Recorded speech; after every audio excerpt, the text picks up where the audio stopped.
Une mère modeste marche pendant des heures avec sa fille, dans les bras pour ne pas dépenser l'argent de la nourriture, jusqu'à ce qu'un milliardaire arrête sa voiture et change tout. Le soleil ne pardonnait pas à ceux qui marchaient à pied en cet après-midi d'été. Clara Dubois ajusta la bretelle de son sac usé sur son épaule droite, tandis que sur la gauche, elle tenait en équilibre Isla, sa fille de 4 ans. Les boucles blondes de la fillette tressautaient contre son cou à chaque pas, et l'odeur de shampoing pour enfants bon marché, celui qui était en promotion à l'épicerie du coin, se mêlait à la sueur qui coulait sur le front des deux. Il y avait exactement 2,5 kilomètres entre l'atelier improvisé où Clara faisait des retouches et le petit appartement d'une pièce qu'elles appelaient leur foyer. 2,5 kilomètres que, les jours normaux, Clara parcourait seule. Mais aujourd'hui, c'était jeudi, jour d'aller chercher Isla à la crèche associative qui se trouvait sur le chemin, et les petits bras et jambes de la fillette avaient déjà renoncé à marcher après les 300 premiers mètres. « C'est trop lourd, ma chérie », murmura Clara, ajustant l'enfant dans ses bras tout en évitant un trou dans le trottoir. En réalité, était une question inutile. Clara savait exactement combien pesait chaque kilo des 17 que sa fille représentait. Elle connaissait le poids non seulement dans ses bras, mais surtout dans son dos qui lui faisait mal après 10 heures courbées sur la machine à coudre. Isla ne répondit pas immédiatement. Ses grands yeux marrons observaient avec fascination un chien qui passait de l'autre côté de la rue, tirant un monsieur coiffé d'un béret. Ce n'est qu'après quelques secondes, comme si elle venait de traiter la question, que la fillette se tourna vers sa mère. « Maman, tu n'es pas fatiguée ?» La question, innocente comme elle ne pouvait venir que d'un enfant, frappa Clara comme un coup de poing dans l'estomac. Il était évident qu'elle était fatiguée. Les cernes profonds dénoncèrent les nuits agitées, passées à coudre pour livrer des commandes qui payaient moins que ce qu'elle devrait. Le corps trop mince révélait les repas sautés pour qu'Isla puisse mieux manger. Mais comment expliquer cela à une enfant de 4 ans? « Si, mais ça vaut le coup pour notre dîner », répondit Clara avec un sourire fragile, essayant de masquer le tremblement dans sa voix. Isla hocha la tête avec sérieux, comme si elle comprenait profondément l'économie familiale, et posa sa tête sur l'épaule de sa mère. Le geste simple pinça le cœur de Clara. Sa fille grandissait trop vite, apprenant trop tôt les sacrifices. Le feu de signalisation devant devint rouge, et Clara s'arrêta, profitant de l'occasion pour changer Isla de position. Le sac pesait avec les tissus et les fils qu'elle avait achetés avec l'avance de sa prochaine commande, une robe de soirée pour la fille d'une cliente régulière. Le ticket de bus coûtait 4,50 € par trajet. L'aller-retour pour elles deux serait de 18 €. Avec cet argent, Clara pourrait acheter du riz, des lentilles et même un peu de viande hachée pour le dîner. Des choix. La vie de Clara en était faite, et étaient rarement des choix faciles. « Maman, regarde cette voiture. On dirait celle d'un prince », dit Isla en pointant du doigt une berline noire qui ralentit près d'elle. Clara serra instinctivement sa fille plus fort et fit un pas en arrière. Dans la grande ville, les voitures inconnues signifiaient rarement quelque chose de bon pour une femme seule, avec un enfant dans les bras. La vitre de la voiture descendit lentement, révélant un homme en costume sombre, cravate bleu marine légèrement dénouée et lunettes à monture fine. Il devait avoir une trentaine d'années, des cheveux foncés coupés avec précision et une barbe naissante qui suggérait de longues heures de travail. « Excusez-moi », sa voix était grave, mais douce. « Vous avez besoin d'une course ? Il fait trop chaud pour marcher, surtout avec une enfant. » Clara sentit son corps se raidir. Ses doigts se resserrèrent autour de la jambe d'Isla, tandis que son esprit traitait rapidement ses options. Son instinct criait « danger », mais ses pieds lui faisaient mal et la sueur trempait son chemisier. « Non, merci », répondit-elle sèchement, tirant Isla plus près. L'homme sembla sincèrement préoccupé. Il coupa le moteur de la voiture et ajusta ses lunettes. « Je suis désolé, je n'ai pas voulu vous effrayer. Je m'appelle Julien Lefebvre, je suis avocat, je reviens du palais de justice, tribunal. » Il tendit une carte à travers la fenêtre. Clara ne la prit pas. « Écoutez, je comprends votre hésitation. Temps difficile. Mais ça ne me coûte vraiment rien de vous déposer là où vous devez aller. » Clara était sur le point de refuser à nouveau quand Isla, avec l'innocence et l'intuition inexplicable des enfants, désigna l'homme et dit, assez fort pour qu'il l'entende, « Il a un sourire paisible, maman. » Clara regarda à nouveau Julien. En effet, il y avait quelque chose dans son sourire qui ne semblait pas menaçant. Une gentillesse fatiguée, peut-être. Elle regarda autour d'elle. La rue était animée, il faisait encore jour, et elles avaient vraiment besoin de rentrer chez elles. « Où allez-vous » demanda Julien sans insister.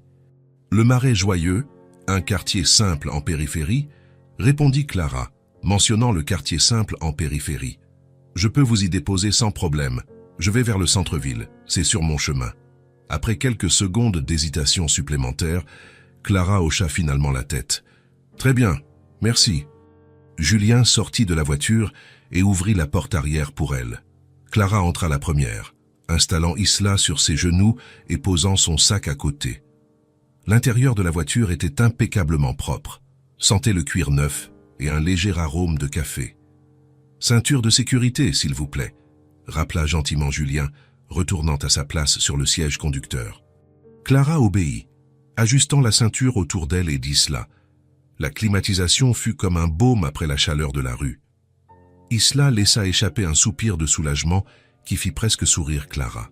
« Presque. »« Vous venez de loin ?» demanda Julien, manœuvrant la voiture avec précaution pour reprendre le trafic. « Du centre-ville » répondit Clara, gardant sa voix neutre. « Je travaille dans un atelier de couture près de la place de la Concorde, équivalent d'une place centrale. »« Couturière ? Intéressant. Vous travaillez pour une marque spécifique ? » ?»« Je fais de tout. Retouches, réparations, quelques pièces sur commande. » Julien hocha la tête, semblant sincèrement intéressé. « Et la petite, comment s'appelle-t-elle » Avant que Clara ne puisse répondre, Isla s'avança. « Je suis Isla, j'ai 4 ans. » Elle tendit 4 petits doigts pour insister sur son âge. « Et maman fait des robes de princesse. » Julien sourit dans le rétroviseur. « Des robes de princesse ? Waouh, votre mère doit être très talentueuse. » Clara sentit son visage chauffer. « Ce ne sont que des robes de soirée. Rien de spécial. Maman a fait une robe bleue avec des petites étoiles pour la fille de Madame Martin. Elle ressemblait à celle d'Elsa. » La fierté dans la voix de sa fille adoucit un peu la posture défensive de Clara. Elle caressa les cheveux d'Isla, notant à quel point la fillette semblait détendue, presque somnolente avec le doux balancement de la voiture et l'air frais. Julien observa l'interaction par le rétroviseur et son expression changea subtilement.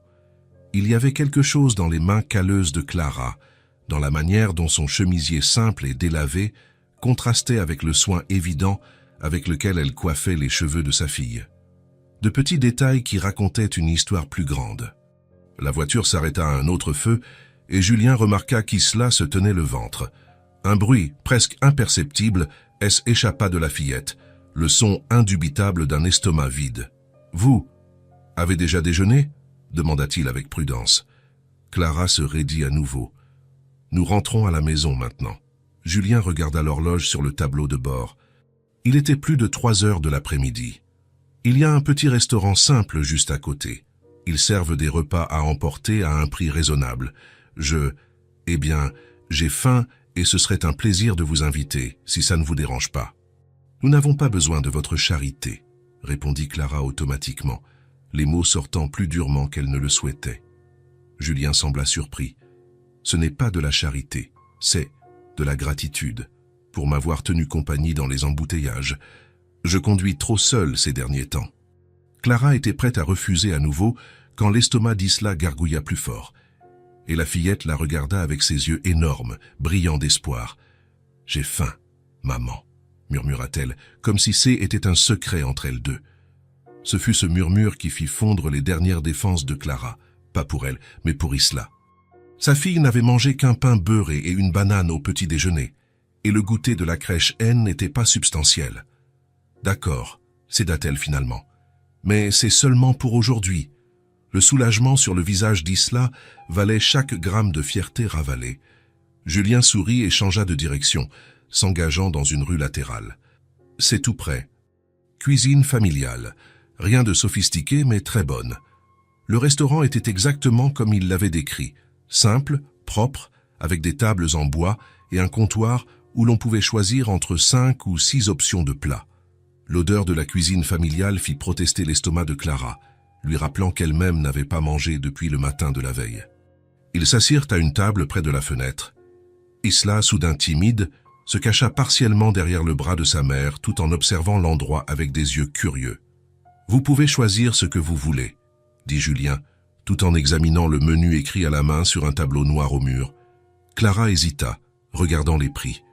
Même si c'était un endroit simple, c'était plus que ce qu'elle pouvait se permettre. « Qu'est-ce que tu aimes manger, Isla ?» demanda Julien directement à la fillette. Isla regarda sa mère comme si elle demandait la permission de répondre. Clara hocha légèrement la tête. « Des pâtes avec de la sauce tomate », répondit Isla, toujours timidement, « et du jus d'orange. » Julien sourit. « Excellent choix. Je crois que je vais commander la même chose. Et vous, Clara ?» Le son de son prénom dans sa voix l'a pris par surprise. Elle ne se souvenait pas de être présentée. « Votre fille a mentionné votre nom lorsque nous parlions des robes, » expliqua Julien, comme s'il lisait dans ses pensées. « Excusez mon manque de formalité. »« Ce n'est rien, » répondit Clara, se détendant un peu. « Je crois que je vais prendre le poulet aux légumes. » Julien passa la commande, et bientôt la table fut couverte de plats fumants. Les yeux d'Isla écarquillèrent en voyant les pâtes recouvertes de sauce et de fromage râpé. Clara sentit une boule dans sa gorge, en réalisant à quel point quelque chose d'aussi simple ressemblait à un festin pour sa fille. Pendant le repas, Julien maintint une conversation légère, parlant du restaurant, du quartier, évitant soigneusement les questions trop personnelles. Ce fut Isla qui, entre deux bouchées, commença à ouvrir de petites fenêtres sur leur vie. « Maman fait mes vêtements, et les siens aussi. Mais les miens sont plus jolis parce qu'il y a des petites fleurs. » Julien sourit. « Vous devez être une couturière incroyable, Clara. » Clara haussa les épaules, mais il y avait une légère rougeur de fierté sur ses joues. « J'ai appris avec ma grand-mère. Elle cousait pour toute la famille. »« Vous vivez ici depuis longtemps ?»« J'ai 2 ans, depuis que... » Elle s'arrêta, incertaine de devoir continuer. « Depuis que papa est devenu une petite étoile dans le ciel, » compléta Isla, avec la simplicité cruelle des enfants. Le silence qui s'ensuivit fut pesant. Julien baissa les yeux vers son plat. « Je suis désolé, » dit-il finalement. Clara prit une profonde inspiration. C était un accident sur un chantier. Ricardo travaillait comme maçon. Vous n'aviez pas d'assurance, ou, pardonnez ma question, mais y a-t-il eu une indemnisation? Le côté professionnel de Julien émergea involontairement, et Clara réalisa que ce N n'était pas seulement de la curiosité, mais l'avocat en lui pensant aux questions pratiques. L'entreprise a fermé peu après. J'ai à peine réussi à obtenir les droits de base, et ce, avec beaucoup d'efforts. Elle fit une pause, et depuis lors, nous ne sommes que nous deux. Isla, étrangère à la gravité de la conversation, sirotait son jus d'orange avec délice, laissant une petite moustache orangée au-dessus de sa lèvre supérieure. « Ça doit être difficile », commenta Julien sans pitié dans sa voix, constatant simplement un fait. « C'est la vie que nous avons », répondit simplement Clara. « Je fais ce que je peux avec ce que j'ai. » Quelque chose dans cette réponse, dans la dignité avec laquelle Clara parlait de sa lutte quotidienne, toucha Julien d'une manière inattendue. Ce n'était pas de la pitié, il connaissait bien ce sentiment dans sa profession. Était de l'admiration. « Vous savez, » commença-t-il, choisissant ses mots avec soin, « je viens de déménager de bureau, tout est sans dessus-dessous. Si vous voulez m'aider à organiser, je peux bien payer. » Clara le regarda avec méfiance. « Pourquoi ? Ce n'est pas ce qui manque les gens qui cherchent ce genre de travail. » Julien soutint son regard. « Parce que vous me semblez être quelqu'un qui fait les choses avec soin. Et parce que... » Il hésita. « Parce que je suis fatigué d'avoir seulement des voix formelles autour de moi. Un bureau a besoin de vie. » Clara continua de l'observer, essayant de déchiffrer ses véritables intentions. Isla avait fini ses pâtes et dessinait maintenant des figures imaginaires sur la table avec son doigt. « Si c'est un vrai travail, » répondit finalement Clara, « j'accepte. » Julien sourit, mais il n'y avait aucune condescendance dans son regard. « C'est un vrai travail. Vous pouvez emmener Isla si vous avez besoin. J'ai une salle vide qui peut servir de bureau pour elle aussi. » Pour la première fois depuis qu'elles étaient entrées dans la voiture, Clara s'autorisa un petit sourire, pas plus qu'un léger coin des lèvres, mais suffisant pour transformer complètement son visage. « Demain alors ?» demanda Julien, sortant une carte de sa poche et notant une adresse au verso. « C'est le nouvel emplacement. Vous pouvez venir le matin ?» Clara prit la carte, elle, étudiant un instant, avant de la ranger dans son sac. Nous serons là à 8 heures. Quand elles eurent terminé le repas et retournèrent à la voiture, le soleil commençait à se coucher. Isla, le ventre plein et le balancement de la voiture, s'endormit presque immédiatement sur les genoux de Clara. Le silence entre les adultes N était plus tendu, mais confortable, comme si un accord tacite avait été établi. En arrivant à l'adresse indiquée par Clara, un petit immeuble d'appartement en périphérie, Julien arrêta doucement la voiture pour ne pas réveiller Isla. « Merci », dit Clara avec une sincérité qui les surprit tous les deux, « pour la course, pour le repas et pour l'opportunité. » Julien hocha la tête. « À demain, Clara. » Tandis qu'il observait la mère et la fille disparaître par l'entrée simple de l'immeuble, Clara portant Isla endormie avec cette force silencieuse qu'il commençait déjà à admirer, Julien réalisa que, pour la première fois depuis longtemps, il attendait sincèrement le jour suivant avec impatience. Ce n'était pas seulement un travail qu'il avait offert, c'était un pont. Et peut-être, bien qu'aucun des deux ne pût l'imaginer à ce moment, c'était le premier pas d'un voyage bien plus grand qu'un simple chemin vers la maison. L'immeuble de briques rouges à l'angle de la rue des Lilas ne se faisait pas remarquer parmi les autres bureaux de la région. Ce lundi matin-là, lorsque Clara arriva avec Isla par la main, il était encore moins quart avant 8 heures. L'air frais du matin faisait danser les boucles blondes d'Isla, tandis qu'elle sautillait à côté de sa mère. Clara s'était levée plus tôt que d'habitude, avait choisi avec soin le meilleur de ses chemisiers, un modèle simple bleu marine avec peu de signes d'usure, et avait coiffé Isla avec plus d'attention que la normale. La fillette portait un sac à dos jaune presque aussi grand qu'elle. « C'est ici, maman ?» demanda Isla, regardant l'immeuble avec ce regard curieux que seuls les enfants ont. Clara vérifia une fois de plus la carte avec l'adresse que Julien avait notée. « Oui, c'est ici. » Elle prit une profonde inspiration et poussa la porte vitrée. Le hall était petit mais propre. Un portier âgé aux cheveux blancs et à la moustache soigneusement taillée leva les yeux de son journal lorsqu'elles entrèrent. « Bonjour », salua Clara. « Nous cherchons le bureau de maître Julien Lefebvre. » L'homme sourit. « 3e étage, porte 302. » Il désigna l'ascenseur, mais je crois qu'il n'est pas encore arrivé. Il arrive généralement après 9 heures. « Ça, il nous a demandé de venir à 8 heures, » répondit Clara, sentant une pointe d'incertitude. « Ah, alors il doit vous attendre, » haussa le portier. « L'ascenseur fonctionne bien aujourd'hui. » Clara le remercia et conduisit Isla jusqu'à l'ascenseur. À l'intérieur de la cabine, la fillette rit en voyant son reflet déformé dans le métal poli des portes. Clara en profita pour vérifier sa propre apparence, ajustant les mèches de cheveux qui s'étaient échappées de son chignon simple. Au 3e étage, le couloir était silencieux. La porte du milieu avait une petite pancarte provisoire. Julien Lefebvre, avocat. Clara hésita un instant avant de frapper. La porte s'ouvrit presque immédiatement, comme si Julien l'attendait derrière. Il portait un pantalon de ville et une chemise blanche avec les manches retroussées jusqu'au coude.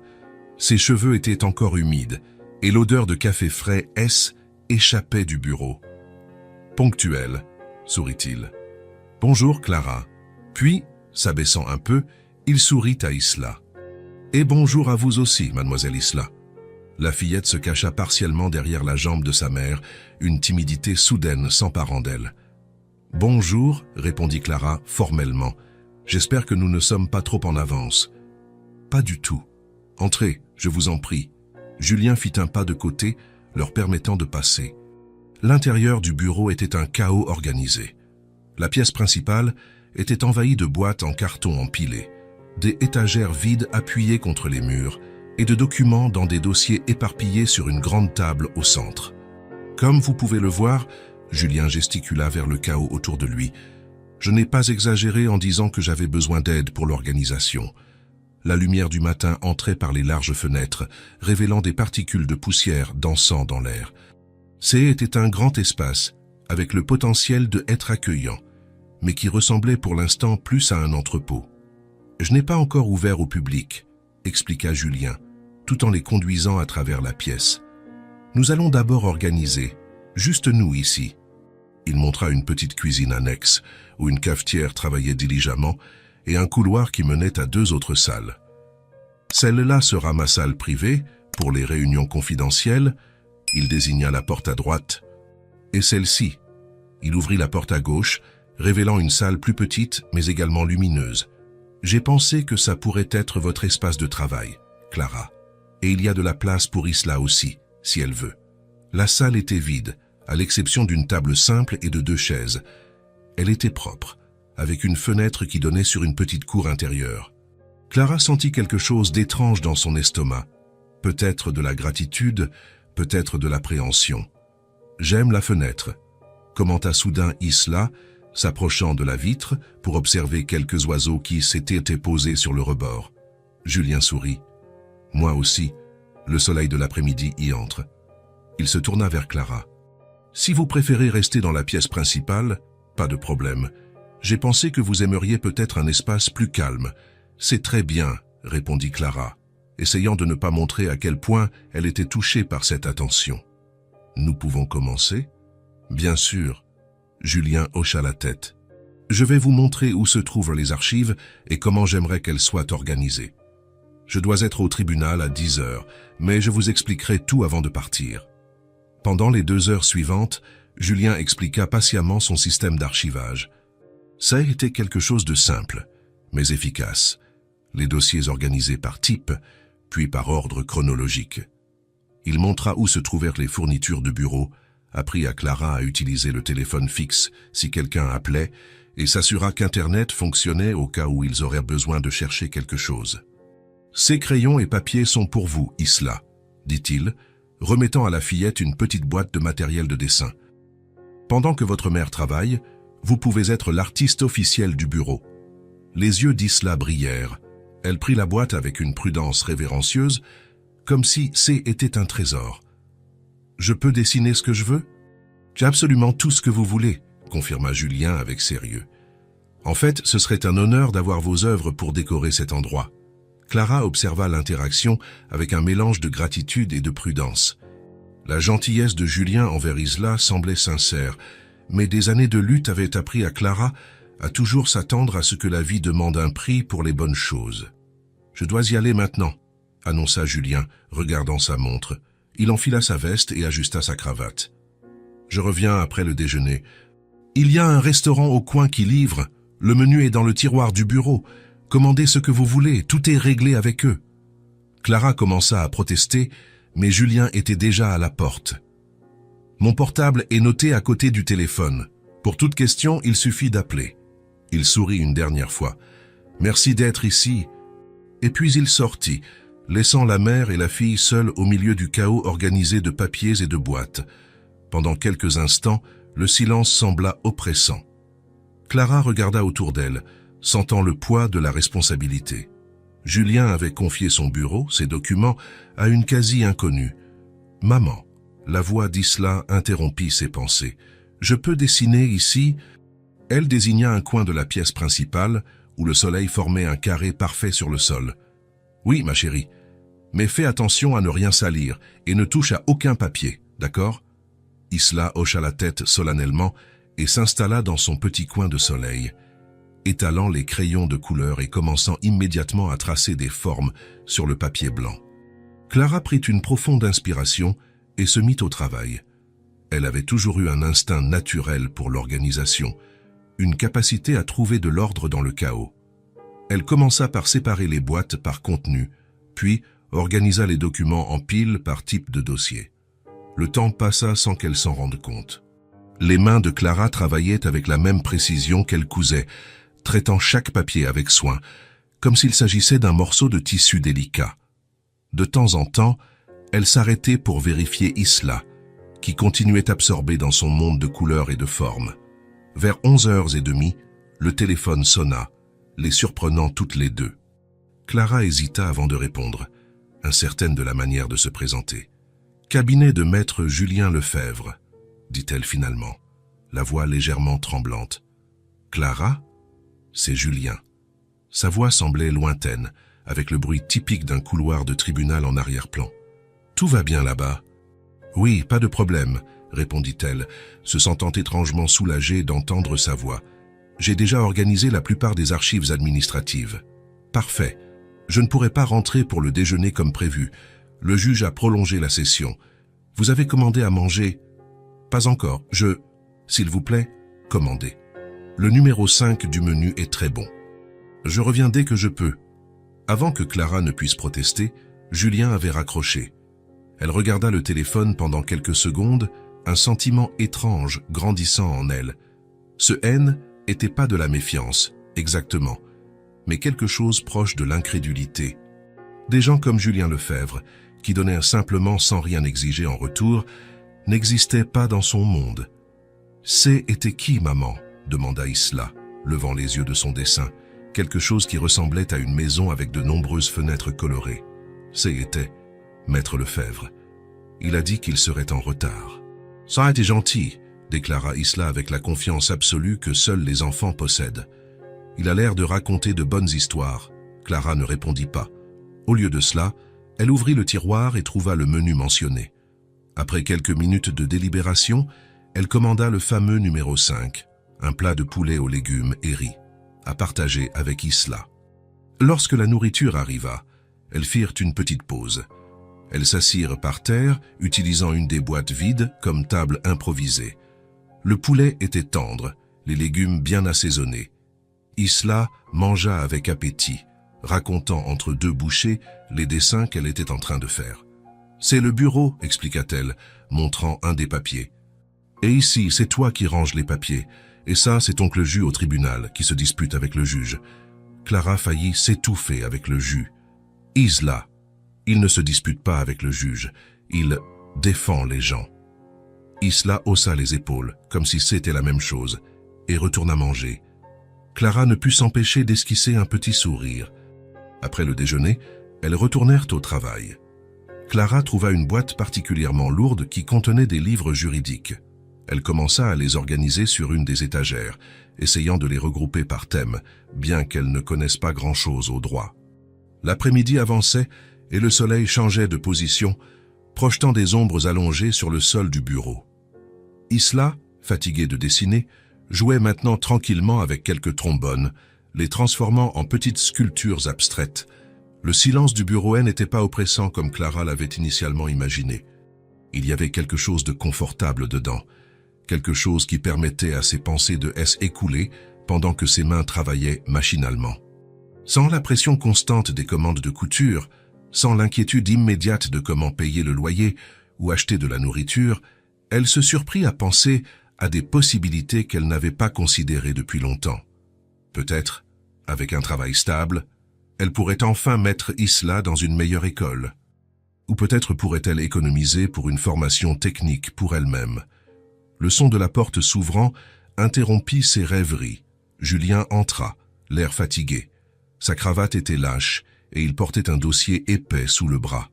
Ses yeux parcoururent le bureau et une expression de surprise sincère remplaça la fatigue. « Waouh !» dit-il simplement. Clara suivit son regard. En effet, la transformation était remarquable. Les boîtes auparavant éparpillées étaient maintenant organisées dans un coin, leur contenu dûment catégorisé. Les livres occupaient les étagères, organisés par thème et par auteur. La table centrale était propre, avec les documents les plus importants séparés en piles identifiées par de petites notes adhésives.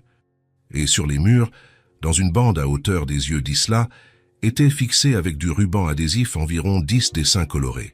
Des maisons, des personnes, des oiseaux, et ce qui semblait être une représentation abstraite de Julien lui-même, reconnaissable à la cravate bleue disproportionnée. « Vous avez tout réorganisé ?» Julien s'approcha, regardant avec émerveillement les étagères. « Et vous avez même organisé les livres par domaine du droit. Comment ?» Clara sentit son visage chauffer. « J'ai utilisé Internet pour chercher. J'espère que je n'ai rien fait de mal. » Julien secoua la tête, toujours impressionné. « C'est parfait. Mieux que ce que j'aurais pu faire seul en une semaine. » Il s'approcha des dessins sur le mur. « Et je vois que notre artiste résidente a aussi été occupée. » Isla, qui jouait sous la table, sortit de sa cachette en entendant sa voix. « Oncle Jus, je t'ai dessiné au tribunal. » Elle désigna fièrement un des dessins. « Julien s'agenouilla pour examiner l'œuvre de plus près. « C'est incroyable, Isla. Tu as parfaitement capturé mon expression de « je vais gagner cette affaire ». La fillette rit, enchantée par sa réaction. Clara observa l'interaction avec une boule dans la gorge. Depuis combien de temps Isla n'avait-elle pas eu une figure masculine adulte qui la traitait avec tant de considération? Julien se leva et regarda autour de lui à nouveau, comme s'il voyait le bureau avec de nouveaux yeux. « C'est tellement différent », commenta-t-il. « Ce n'est pas seulement l'organisation, c'est comme si… » Il chercha les mots justes. « Je passe ma journée à résoudre les problèmes des autres, mais ici, on dirait que tout respire mieux. » Clara ne sut pas quoi répondre. Il y avait une sincérité dans son ton qui semblait presque vulnérable, comme s'il partageait une pensée qu'il venait de réaliser. « Eh bien, ce n'est que le premier jour, » dit-elle finalement, essayant de maintenir la conversation en territoire sûr. Julien hocha la tête, reprenant sa posture professionnelle. « C'est vrai. Mais je vois déjà que était une excellente décision de vous avoir ici. » Il vérifia l'heure. « Il est plus de 5 heures. Vous devez être fatigué. » Clara commença à ranger les affaires d'Isla. « Oui, je crois que pour aujourd'hui, nous avons bien travaillé. Laissez-moi vous raccompagner, » offrit Julien, prenant sa veste. « Il fait déjà nuit. » Clara hésita, mais la pensée d'affronter le bus bondé avec une Isla épuisée dans les bras la fit accepter. « Merci. » Tandis que Julien verrouillait le bureau, Isla prit la main de Clara et murmura, bien qu'assez fort pour qu'il l'entende, « Maman, je crois que j'aime travailler. » Julien sourit, mais fit semblant de ne pas entendre, leur laissant un moment d'intimité. Clara s'abaissa et ajusta le gilet de sa fille. « Moi aussi, ma chérie, » admit-elle doucement. « Moi aussi. » Dans l'ascenseur, un silence confortable s'installa entre les trois. Ce N n'était pas le silence tendu de la veille, mais quelque chose de nouveau, une quiétude qui portait le début d'une confiance. Le portier âgé leur fit signe de la main lorsqu'elles passèrent le hall. « Bonne nuit, maître Lefebvre. Mesdames. » Dehors, l'air frais du soir les accueillit. Les premières étoiles apparaissèrent dans le ciel, timides comme des visiteuses incertaines. En marchant vers la voiture de Julien, Clara regarda en arrière, vers l'immeuble de briques rouges qui abritait maintenant quelque chose de nouveau dans sa vie. Le bureau sans voix, comme elle l'avait pensé pendant la journée, semblait maintenant vibrer de possibilités inexprimées. Et pour la première fois depuis longtemps, Clara s'autorisa à ressentir quelque chose de dangereusement proche de l'espoir. Cela faisait presque un mois que Clara et Isla étaient entrés dans la vie de Julien Lefebvre. Le bureau, autrefois un amas de boîtes et de papiers sans ordre, était maintenant un espace fonctionnel et accueillant. Les murs, autrefois nus, affichaient une collection croissante des dessins d'Isla, paysages colorés, bonhommes allumettes avec d'énormes sourires et ce que la fillette appelait des portraits officiels d'oncle Jus gagnant des affaires. Était un vendredi à la fin du mois d'octobre. Pendant tout l'après-midi, des nuages sombres s'étaient accumulés dans le ciel, promettant un orage qui semblait hésiter à éclater. Clara terminait d'organiser les derniers documents de l'affaire que Julien avait conclue ce matin-là. Un litige de pension alimentaire qu'il avait remporté, garantissant à une mère célibataire des conditions dignes pour élever son fils. L'ironie n'avait pas échappé à Clara. C'était comme si Julien avait une prédilection spéciale pour les affaires impliquant des familles brisées, des enfants et des mères qui luttaient pour survivre. Il ne le mentionnait jamais ouvertement, mais elle avait remarqué le schéma dans les dossiers qu'elle avait organisés les semaines précédentes. « Ah maman, regarde le ciel !» appela Isla depuis la fenêtre où elle était perchée sur sa chaise préférée. « On dirait qu'il va avaler l'immeuble. » Clara s'approcha et observa l'horizon. En effet, des nuages lourds et noirs avançaient rapidement, couvrant le ciel d'un manteau sombre et menaçant. Le vent avait augmenté, faisant violemment tanguer les arbres de la place en face de l'immeuble.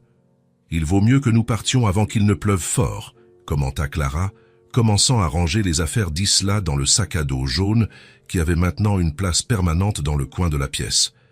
À ce moment-là, Julien entra, secouant un parapluie trempé. Ses cheveux et les épaules de sa veste étaient humides, et il avait cette expression de satisfaction fatiguée qu'il portait toujours après une journée productive au tribunal. « L'orage est arrivé », annonça-t-il, comme s'il était le porteur officiel des nouvelles météorologiques. Les premières gouttes m'ont attrapé au coin, mais au bruit, ça ne fait que commencer. Comme pour confirmer ses paroles, un coup de tonnerre lointain se fit entendre, suivi par le bruit de la pluie qui commençait à tomber avec plus de force, frappant les fenêtres comme de petits doigts impatients. Isla s'approcha de sa mère, ses grands yeux fixés sur la fenêtre où coulait maintenant un rideau d'eau. Un autre coup de tonnerre, plus proche cette fois, fit faire un petit bond à la fillette. « Je crois qu'il vaut mieux attendre un peu avant de sortir », suggéra Julien, accrochant sa veste mouillée à un porte-manteau près de la porte. « Cette pluie n'a pas l'air de vouloir s'arrêter de sitôt. » Clara hésita. Il était plus de 6 heures, et leur routine était claire. Sortir à 5h30, prendre le bus de 6h, rentrer avant 7h. Mais l'idée d'affronter cet orage avec Isla était pas agréable du tout. « Nous ne voulons pas déranger », commença-t-elle, mais fut interrompue par un éclair intense, suivi immédiatement par un coup de tonnerre assourdissant qui fit vibrer tout l'immeuble. Les lumières clignotèrent une, 2 fois, puis le bureau plongea dans l'obscurité. « Maman !» La voix d'Isla retentit, effrayée, dans la pénombre. Clara l'atteignit immédiatement, la prenant dans ses bras tandis que ses yeux essayaient de s'habituer au manque soudain de lumière. Elle sentit le petit corps de sa fille trembler contre le sien. « Tout va bien, ma chérie », murmura-t-elle, caressant les cheveux de la fillette. « Ce n'est qu'une coupure de courant, ça va revenir vite. » Singez des lampes de poche et des bougies dans le placard de la cuisine. La voix de Julien vint de l'obscurité. « Restez ici, je vais les chercher. » Clara entendit ses pas éloignés, prudents mais sûrs, comme s'il connaissait chaque centimètre du chemin même sans voir. Isla s'accrocha plus fort au cou de sa mère lorsqu'un autre coup de tonnerre retentit dehors. « Les monstres n'aiment pas l'obscurité, maman ?» La question vint dans un murmure, si bas que Clara l'entendit à peine. « Non, ma chérie.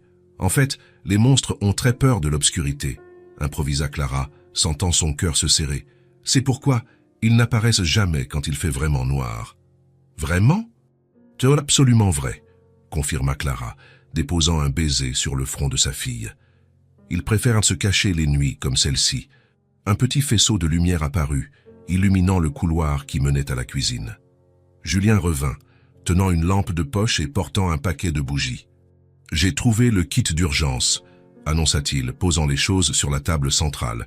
« Ce n'est pas grand-chose, mais ça suffit pour éclairer la pièce. » Avec des mouvements précis, il commença à distribuer les bougies à des points stratégiques de la pièce, les allumant une par une avec un briquet qu'il tira de sa poche.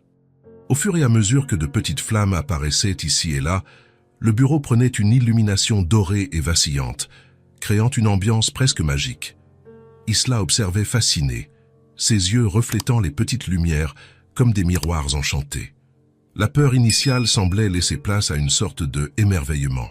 « On dirait un château », commenta-t-elle, se détachant de l'étreinte de sa mère pour mieux explorer le nouvel environnement. Julien sourit, satisfait de l'effet. « Et tout château a besoin d'un festin, n'est-ce pas ?» Il prit son téléphone portable. « Que pensez-vous d'une pizza en attendant que le courant revienne ?» Clara commença à protester. Était encore un geste de générosité qu'elle ne saurait comment rendre, mais Isla sautait déjà d'excitation. « Pizza au fromage! Pizza au fromage !» Julien regarda Clara, comme s'il demandait la permission. Il y avait quelque chose dans ses yeux, éclairé par la lumière des bougies. Une expression qui mélangeait amusement et quelque chose de plus, quelque chose que Clara ne pouvait définir, mais qui la fit acquiescer d'un petit signe de tête. « Parfait !» il composa rapidement. « Heureusement, la pizzeria du coin fonctionne même sans lumière. Fours à gaz, vous savez ? Et ils ont une application qui fonctionne hors ligne. » En attendant l'arrivée de la pizza, Julien improvisa un espace confortable au centre de la pièce. Il écarta la table, apporta des coussins du canapé de sa salle privée et les étala par terre. « Camping intérieur », annonça-t-il, s'asseyant sur un des coussins et les invitant à faire de même. Clara était toujours tendue, consciente du caractère atypique de cette situation, mais Isla était déjà intégrée au camping, explorant les ombres que les flammes des bougies projetaient sur le mur. « Tu as déjà fait du vrai camping, oncle Ju ?» demanda Isla, observant l'ombre de sa propre main danser sur le mur. « Quand J était adolescent, » répondit Julien, s'ajustant sur le coussin. « Mon père nous emmenait, mon frère et moi, à la montagne tous les étés. Tu as un frère ?» La curiosité d'Isla était insatiable. En un mois, elle était passée d'une fillette timide à une petite bavarde intrépide, du moins avec Julien. « Oui, il s'appelle Thomas. Il vit dans une autre région, il travaille comme ingénieur. Vous vous disputez comme moi je me disputais avec Lucas de la crèche. » Julien rit. « Parfois, les frères font ça, mais nous prenons aussi soin l'un de l'autre. » Clara observait la conversation en silence, absorbant de petites informations sur Julien qu'elle ne connaissait pas encore. En un mois de travail ensemble, il avait toujours été correct et amical, mais parlait rarement de lui-même. Elle réalisa qu'elle en savait étonnamment peu sur l'homme qui leur avait tendu la main pour les aider. La sonnette retentit, interrompant ses pensées. Julien se leva, prit la lampe de poche et alla ouvrir. Il revint peu après, portant 2 boîtes de pizza qui dégageaient un arôme irrésistible. « Dîner servi », annonça-t-il, posant les boîtes au centre du camping. Ils mangèrent là, assis par terre sur les coussins, éclairés uniquement par les bougies et la lampe de poche, stratégiquement positionnée. L'orage continuait dehors, mais à l'intérieur du bureau, une atmosphère étrangement chaleureuse était installée. Julien raconta des histoires de son temps à l'université, d'affaires curieuses qu'il avait défendues, omettant toujours les noms et les détails qui pourraient identifier ses clients. Isla écoutait tout avec une attention absolue, posant occasionnellement des questions qui faisaient rire les 2 adultes. Peu à peu, Clara sentit ses épaules se détendre. Il y avait quelque chose dans cette soirée hors de la routine, dans ce moment improbable qui semblait dissoudre les couches de prudence qu'elle avait construites au fil des ans. Quand ils eurent fini de manger, Julien suggéra un jeu d'ombre. Avec la lampe de poche et ses mains, il commença à créer des figures sur le mur, un lapin, un chien, un papillon. Isla essayait d'imiter, riant, lorsque ses doigts n'arrivaient pas à reproduire exactement les mouvements nécessaires. Clara se retrouva à sourire, puis à rire, et enfin à participer aussi. Ses doigts habiles, entraînés par des années de couture, créaient des ombres délicates et précises qui enchantaient Isla. « Maman fait les meilleures !» s'exclama la fillette avec fierté lorsque Clara réussit à reproduire un signe parfait. « Sans aucun doute !» acquiesça Julien, et il y avait une admiration sincère dans sa voix qui fit ressentir à Clara une chaleur inattendue dans sa poitrine. Après quelques tours supplémentaires, Isla commença à bâiller. L'excitation de la soirée, combinée à la chaleur douillette des bougies et à l'estomac plein, commençait à se faire sentir. « Tu vis seul ?» Ça, la question vint soudain, au milieu d'un bâillement, avec cette franchise directe que seuls les enfants parviennent à avoir. Julien parut légèrement surpris par le changement de sujet, mais répondit avec son honnêteté habituelle. « Oui. »« Tu n'es pas triste ?» insista Isla, ses yeux déjà mi-clos de sommeil. « Parfois, » admit Julien après une petite pause. « Mais j'ai des amis, et maintenant vous venez ici tous les jours, rendant mon bureau plus beau et organisé. » Isla sourit, satisfaite de la réponse, et se blottit sur les genoux de sa mère. En quelques minutes, elle dormait profondément, comme seuls les enfants parviennent à le faire, même au milieu d'un orage et dans un endroit qui n'est pas son lit. Clara ajusta sa fille sur ses genoux, caressant ses cheveux avec des mouvements doux et rythmés. Le silence qui s'installa n'était pas inconfortable, était une quiétude partagée, ponctuée seulement par le bruit de la pluie dehors et la respiration tranquille d'Isla. « Elle est incroyable », commenta Julien à voix basse, regardant la fillette endormie. « Assez intelligente, si perspicace. »« Elle l'est », acquiesça Clara, sentant la fierté familière gonfler sa poitrine. « Parfois, je pense qu'elle comprend le monde mieux que moi. » Les enfants ont cette sagesse naturelle que nous perdons avec l'âge, réfléchit Julien, ajustant une des bougies qui commençait à s'éteindre. Ils voient ce qui est essentiel. Clara hocha la tête, sans savoir exactement comment répondre. Il y avait quelque chose dans cette nuit, dans ce moment précis, qui semblait suspendre les règles normales de leur relation professionnelle. Comme si les bougies, la pluie et l'obscurité créaient un espace temporaire où ils pouvaient être juste 2 personnes partageant des pensées, sans les complexités du monde extérieur. « Le bureau est tellement différent », commenta Clara, après quelques instants. « On dirait à peine le même endroit que j'ai trouvé il y a un mois. »« Tiens, c'est vrai », acquiesça Julien, regardant autour de lui vers les étagères organisées, les dossiers étiquetés, les dessins colorés sur les murs. Mais ce n'est pas seulement l'organisation physique qui a changé. Que voulez-vous dire? Cet endroit n'avait que des papiers et des lois avant. Maintenant, il a de la vie. Il fit une pause, semblant choisir ses mots avec soin. Vous et Isla avez apporté quelque chose qui manquait. Clara sentit son visage chauffer et fut reconnaissante pour l'éclairage faible qui cachait probablement sa rougeur. « Eh bien, je crois que nous avons terminé l'organisation que vous avez demandée, » dit-elle, essayant de revenir sur un terrain plus sûr. « Vous n'avez plus besoin de moi. » L'expression de Julien changea. Il y avait une soudaine gravité dans ses yeux qui capta toute l'attention de Clara. « J'ai besoin de vous, oui, » dit-il, sa voix ferme, mais douce. « Je veux que vous restiez comme ma secrétaire. Contrat, salaire, stabilité. » Clara sentit son cœur s'accélérer. Secrétaire. « Mais je n'ai pas de formation pour ça.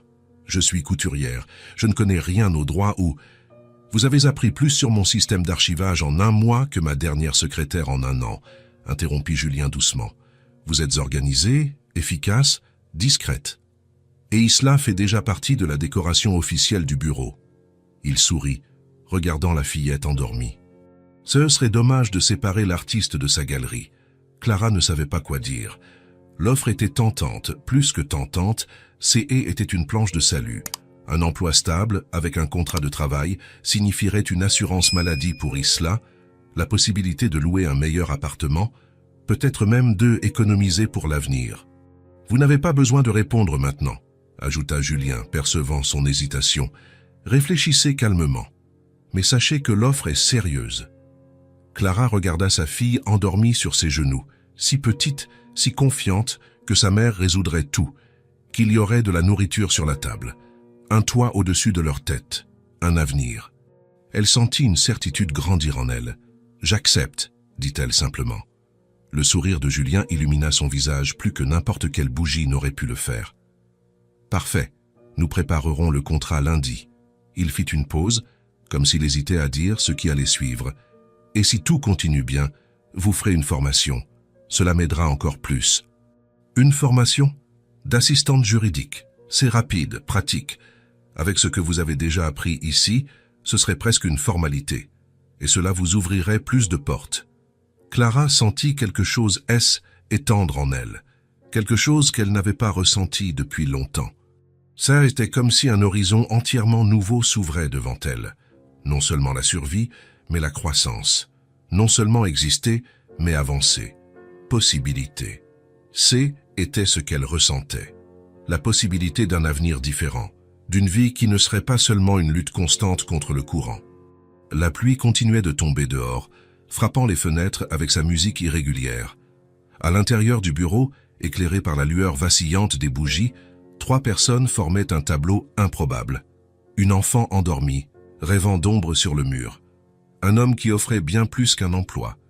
Et une femme qui, pour la première fois depuis des années, s'autorisait à croire que demain pourrait être meilleur qu'aujourd'hui. C'était une nuit légère, sans promesses grandioses, sans déclaration dramatique, juste la présence simple et réconfortante les uns des autres. Et peut-être, pensa Clara en observant le reflet des flammes dansant dans les yeux attentifs de Julien, était exactement ce dont ils avaient tous besoin. Le petit bureau de Julien Lefebvre S était transformé en seulement 2 mois. Ce n'était pas seulement l'organisation impeccable des archives, la disposition fonctionnelle des meubles, ou l'accueil désormais toujours prêt à recevoir les clients.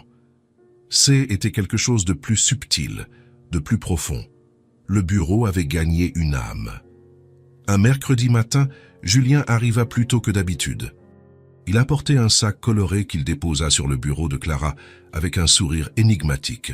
« Bonjour », salua-t-il lorsque Clara et Isla arrivèrent ponctuellement à 8 heures, comme elles le faisaient toujours. « J'ai une surprise. » Les yeux d'Isla S écarquillèrent immédiatement. À 4 ans, le mot « à surprise » avait un pouvoir magique, capable d'éveiller des attentes infinies. Elle s'approcha du bureau, curieuse, tandis que Clara accrochait leur manteau au porte-manteau près de la porte. « Qu'est-ce que c'est, oncle Jus ?» La voix de la fillette vibrait d'anticipation. Julien feignit le mystère, regardant autour de lui comme s'il vérifiait que personne n'espionnait. « Eh bien, comme notre artiste officiel a besoin de nouveaux matériels, Il ouvrit le sac et commença à retirer les articles un par un, comme un magicien sortant des lapins de son chapeau. D'abord, une trousse de feutres colorés, puis 2 cahiers de coloriage sur des thèmes de princesses et d'animaux, et finalement, plusieurs planches d'autocollants brillants, étoiles, lunes, cœurs et fleurs. Tout ça, c'est pour moi? Sarah Isla pouvait à peine y croire, ses petits doigts touchant timidement les trésors devant elle. « Bien sûr, » confirma Julien, « tes dessins rendent notre bureau plus beau que n'importe quel tableau de musée.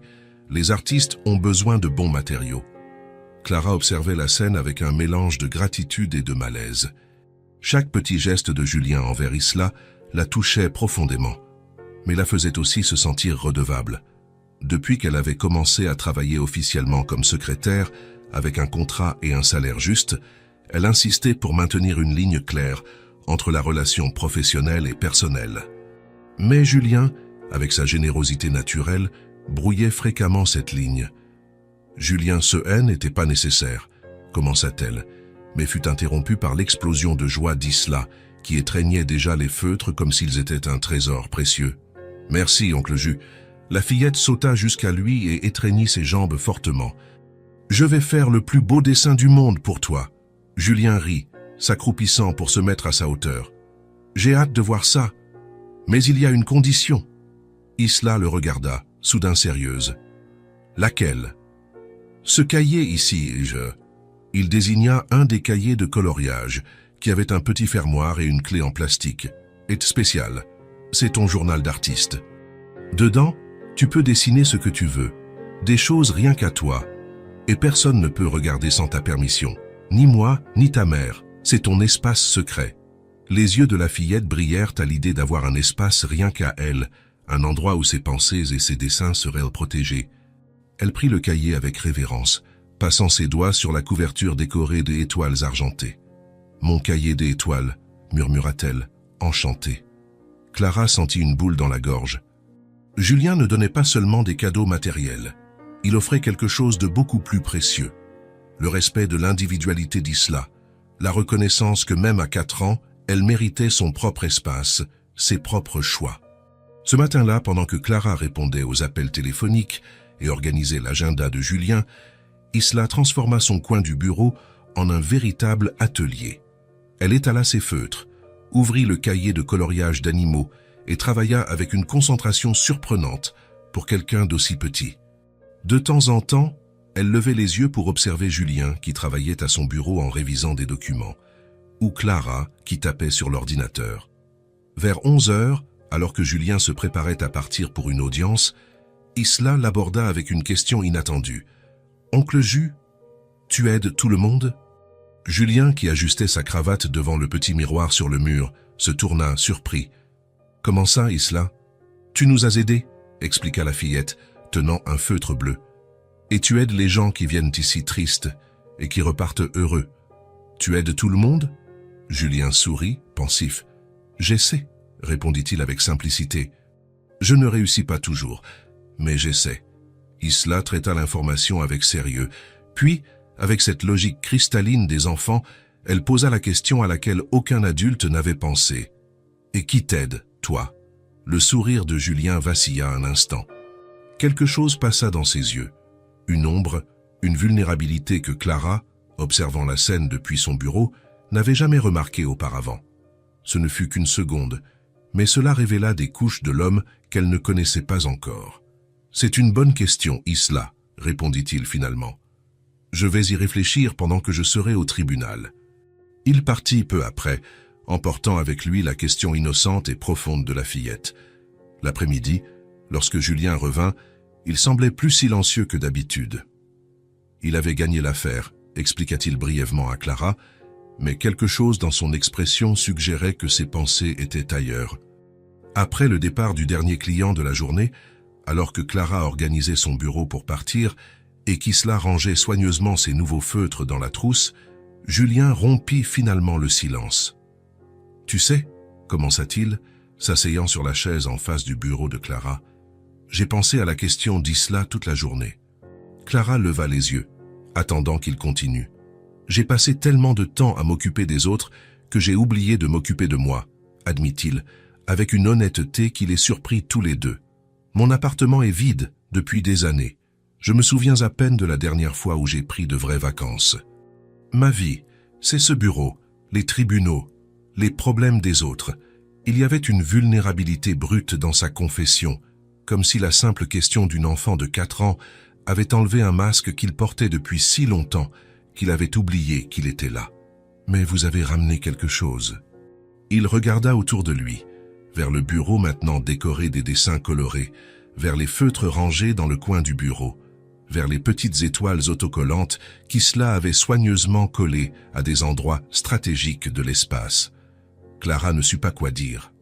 Elle se sentit comme si elle voyait Julien pour la première fois, pas l'avocat compétent, pas le bienfaiteur généreux, mais simplement un homme qui, au milieu de tout son succès professionnel, avait perdu quelque chose de lui-même.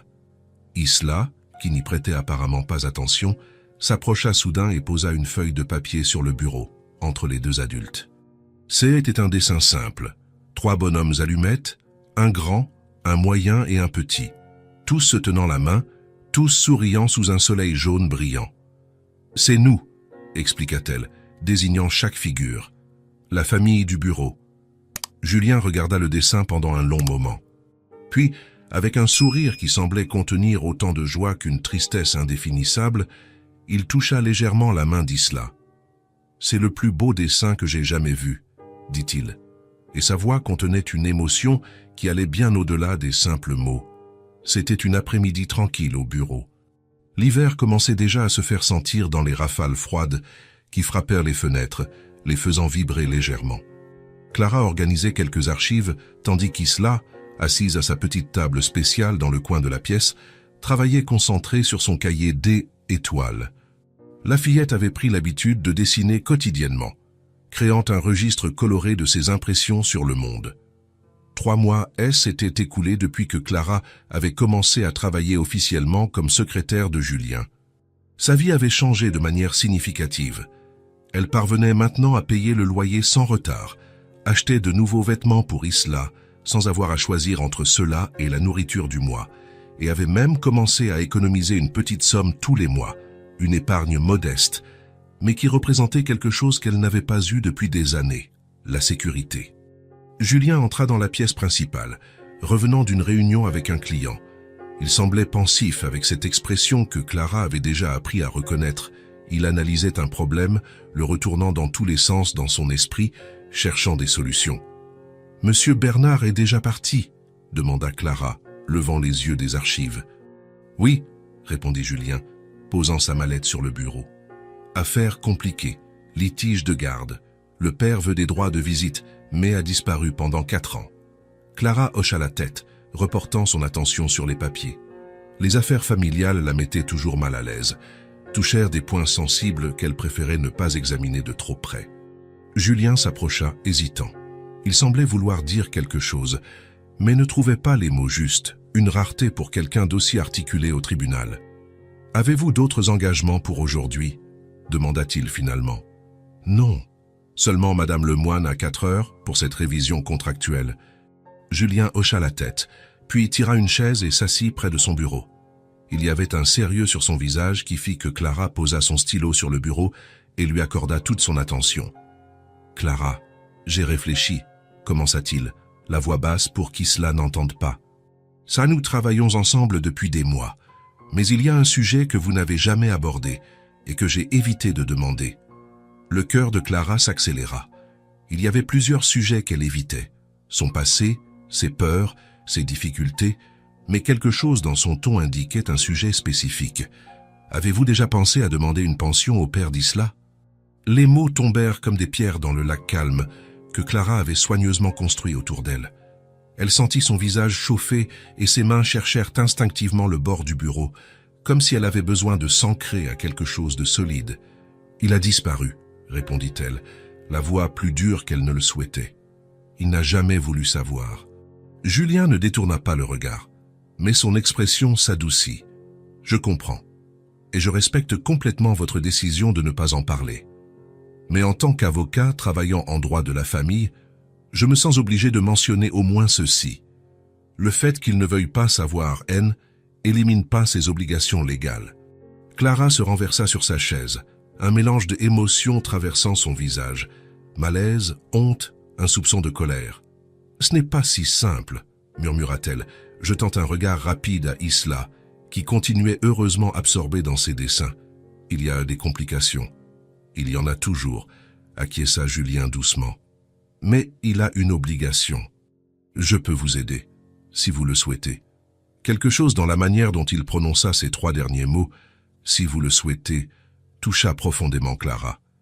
Il n'y avait pas de pression, pas de jugement, juste une offre sincère, avec tout le respect pour son autonomie et ses choix. « Je ne sais pas si ça en vaut la peine, » dit-elle, la voix presque un murmure. « Remuer tout ça, faire ressortir... » « Vous n'avez pas besoin de décider maintenant, » interrompit Julien gentiment. « Réfléchissez-y, et sachez que, quelle que soit votre décision, rien ne change ici. » Clara hocha la tête, reconnaissante pour l'espace qu'il lui donnait. Julien se leva et retourna à son bureau, la laissant à ses pensées. Ce soir-là, après avoir couché Isla, Clara resta assise sur le bord du lit de sa fille pendant longtemps, observant le visage serein de la fillette endormie.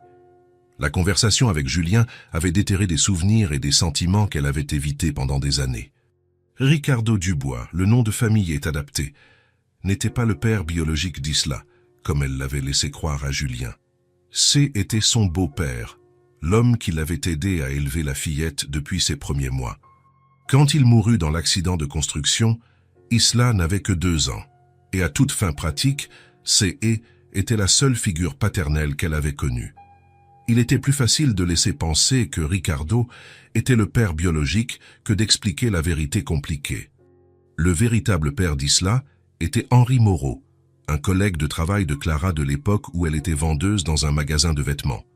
Leur relation avait été brève, quelques semaines de rencontres que Clara, jeune et inexpérimentée, avait confondues avec de l'amour.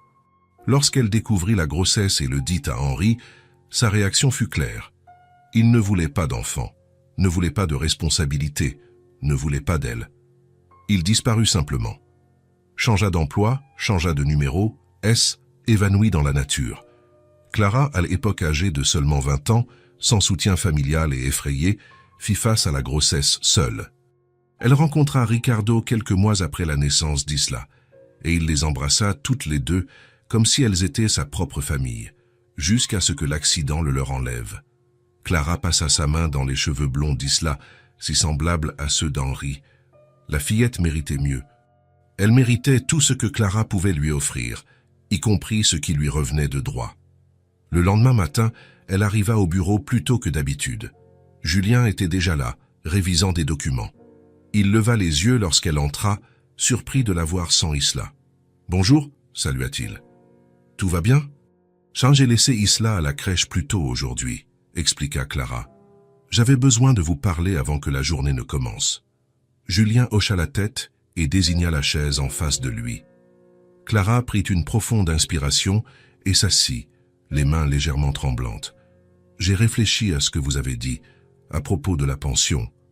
Et, si c'est pour elle, allons-y. » Quelque chose dans le regard de Julien s'illumina. Ce n'était pas exactement de la satisfaction, mais une sorte de respect, comme si le courage de Clara avait confirmé quelque chose qu'il soupçonnait déjà à son sujet. « Parfait. Nous aurons besoin de quelques informations. »« Tiens, il y a quelque chose que vous devez savoir d'abord, » interrompit Clara. Et puis, d'une voix ferme mais basse, elle lui raconta la vérité sur Henri, sur Ricardo, sur les mensonges par omission qu'elle avait entretenus pour se protéger elle-même et Isla de la honte et des questions difficiles. Julien écouta sans interrompre, son visage gardant une expression neutre et professionnelle que Clara remercia silencieusement. Quand elle eut fini, il hocha la tête une fois. « Merci de me faire confiance », dit-il simplement. « Cela ne change rien au processus. Il continue d'avoir des obligations légales envers Isla. » Dans les semaines suivantes, Julien travailla discrètement sur l'affaire. Utilisant les quelques détails que Clara put fournir, nom complet, ancien lieu de travail, date approximative de naissance, il engagea un détective privé pour localiser Henri. L'information arriva un mercredi pluvieux. Henri Moreau, 34 ans, directeur des ventes dans un grand magasin de l'autre côté de la ville. Marié depuis 3 ans à Patricia Silver Moreau. père d'un petit garçon de 2 ans. Clara reçut la nouvelle avec un calme qui la surprit elle-même. Des années auparavant, la découverte qu'il avait refait sa vie, formé une famille, aurait été comme un coup de poignard. Maintenant, ce N était qu'un fait, comme le temps ou l'heure de la journée. « Quelle est la prochaine étape ?» demanda-t-elle à Julien, sa voix ferme. « Nous pouvons tenter une approche extrajudiciaire d'abord. J'envoie une lettre formelle, expliquant la situation et proposant un accord pour la pension alimentaire. » Clara hocha la tête. « Et s'il refuse ? Alors nous engageons le processus, il y aura le test de paternité, que le juge ordonnera certainement, et ensuite la définition du montant de la pension basée sur son revenu. » Tout se déroula exactement comme Julien l'avait prédit. La lettre fut envoyée, et la réponse arriva 2 semaines plus tard. Un appel téléphonique furieux d'Henri au bureau, exigeant de parler à Julien. Clara était seule lorsque le téléphone sonna. « Cabinet de maître Julien Lefebvre », répondit-elle, professionnelle comme toujours. « Je veux parler à l'avocat. » La voix masculine à l'autre bout du fil était tendue, chargée de colère contenue. « À propos de cette lettre absurde que j'ai reçue. » Clara sentit un frisson parcourir sa colonne vertébrale. Même après presque 5 ans, elle aurait reconnu cette voix n'importe où. « Un instant, s'il vous plaît, » répondit-elle, gardant un ton neutre. « Je vais vérifier s'il peut vous recevoir. » Les mains tremblantes, elle mit l'appel en attente et se rendit au bureau de Julien qui travaillait sur des documents. « C'est lui, » dit-elle simplement. « Henri, il est au téléphone. » Julien se leva immédiatement, une expression d'inquiétude traversant son visage. « Vous voulez sortir ? Je peux le prendre seul. » Clara secoua la tête. « Non, je vais affronter ça. C'est pour Isla. » Elle retourna à son bureau, transféra l'appel à Julien, puis s'assit, essayant de calmer la tempête d'émotions qui agitait sa poitrine. Même avec la porte fermée, elle pouvait entendre des parties de la conversation, la voix de Julien, toujours calme et professionnelle, et occasionnellement le ton élevé d'Henri. Lorsque Julien sortit de son bureau, environ 20 minutes plus tard, son expression était sérieuse. « Il ne veut pas reconnaître la paternité sans un test ADN », informa Julien. Et il a clairement indiqué que, même avec un test positif, il se battra pour payer le minimum possible. Il n'a montré aucun intérêt à connaître Isla. Clara hocha la tête, un mélange de soulagement et de tristesse s'emparant d'elle. D'un côté, elle craignait qu'Henri ne veuille des droits parentaux juste pour perturber sa vie. De l'autre, cela faisait mal de savoir que sa fille était si facilement rejetée par son propre père. « Alors, nous allons au judiciaire ?» demanda-t-elle. « Oui, je vais préparer la requête aujourd'hui même. » Le processus fut plus rapide que Clara ne l'espérait. Le test de paternité fut réalisé, un moment difficile à expliquer à Isla, qui ne comprenait pas pourquoi elle devait donner un bisou sur le petit bâton, et qui était cet homme sérieux qui la regardait comme si elle était une étrangère. Le résultat, comme prévu, confirma Henri comme père biologique. L'audience fut fixée à un mardi après-midi. Clara demanda à être dispensée de travail, et Julien, évidemment, serait également absent. Ce fut la première fois que le bureau fut complètement fermé depuis qu'elle y avait commencé à travailler. « Isla restera à la crèche toute la journée ?» demanda Julien en conduisant vers le tribunal. « Oui, j'ai expliqué que nous aurions une réunion importante. » Julien hocha la tête, les yeux fixés sur la route. « Comment vous sentez-vous » Clara regarda par la fenêtre, observant la ville défiler. Étrange, honteuse, en colère, mais surtout déterminée. Honteuse, pourquoi? Elle hésita. De devoir exposer tout ça. Que Isla doive savoir un jour que son père n'a pas voulu d'elle. Clara, interrompit Julien doucement, il n'y a rien de honteux à chercher ce qui revient de droit à votre fille. La seule personne qui devrait avoir honte dans cette histoire, ce n'est pas vous. Ces mots l'accompagnèrent pendant toute l'audience. Assise à côté de Julien, observant Henri de l'autre côté de la salle avec son avocate, Clara garda la tête haute. Lorsque le juge lui demanda si elle souhaitait parler, Clara se leva, les jambes légèrement tremblantes. « Je ne suis pas là pour la vengeance ou pour de l'argent pour moi, » dit-elle, sa voix gagnant en force à mesure qu'elle parlait. « Ce n'est pas pour moi, c'est pour ce qui est juste pour elle. Ma fille mérite le soutien de ses 2 parents, même si l'un d'eux ne veut pas faire partie de sa vie. Le juge écouta attentivement et après toutes les considérations et les calculs, prononça sa décision. Pension mensuelle fixée à un montant juste, basé sur le revenu d'Henri, et paiement rétroactif se référant aux 2 dernières années, le maximum autorisé par la loi. L'expression d'Henri en entendant les montants fut d'une pure indignation, mais son avocate le conseilla rapidement d'accepter la décision, évitant des recours qui seraient probablement refusés et augmenteraient les coûts. En sortant du tribunal, en marchant vers le parking, Clara sentit un mélange d'épuisement et de soulagement. Elle avait affronté l'une de ses plus grandes peurs et en était sortie victorieuse, non pas pour elle, mais pour Isla. « Nous avons gagné », commenta Julien, ouvrant la porte de la voiture pour elle. « Oui », acquiesça-t-elle, mais il n'y avait pas de jubilation dans sa voix, juste une sérénité nouvelle. « Quand les paiements commencent-ils ? » « Le premier doit être effectué dans les 15 jours. Je vais surveiller pour garantir qu'il s'exécute rigoureusement. » 2 semaines plus tard, Julien appela Clara à son bureau. Sur la table, une enveloppe officielle et quelques documents organisés dans un dossier. « Le premier paiement est arrivé », annonça-t-il, lui tendant les papiers. « Tout est en ordre. J'ai ouvert un compte épargne au nom d'Isla, où les montants seront déposés mensuellement. Vous y aurez accès en tant que responsable légal, mais l'argent est pour elle, pour son avenir. » Clara tint le papier, sentant son poids, non seulement physique, mais symbolique. Il représentait non seulement des ressources financières, mais la reconnaissance légale de quelque chose qu'elle avait toujours su. Isla méritait tout ce que le monde pouvait offrir. « Merci, » dit-elle, la voix nouée, « d'avoir fait cela avec respect, sans pitié, avec vérité. » Julien sourit, ce sourire sincère qu'il montrait rarement à ses clients, mais que Clara et Isla voyaient fréquemment. « C'est mon travail. »« Non, » protesta-t-elle doucement. « Votre travail serait de représenter mes intérêts au tribunal. Ce que vous avez fait est bien plus. Vous m'avez donné le courage d'affronter ça. » À ce moment-là, Isla entra dans la pièce, revenant des toilettes. Ses yeux curieux remarquèrent immédiatement les papiers dans la main de sa mère. « Qu'est-ce que c'est, maman ?» Clara échangea un regard avec Julien avant de répondre. « C'est un papier important, ma chérie, quelque chose de bon pour ton avenir. » La fillette sembla satisfaite de la réponse vague. Elle s'approcha de Julien et, sans prévenir, elle étreignit par les jambes, sa manière caractéristique de montrer son affection. « Tu vas être l'avocat de tout le monde maintenant ?» demanda-t-elle, levant les yeux avec cette expression solennelle qu'elle prenait parfois, l'air beaucoup plus âgé que ses 4 ans. Julien rit, surpris par la question.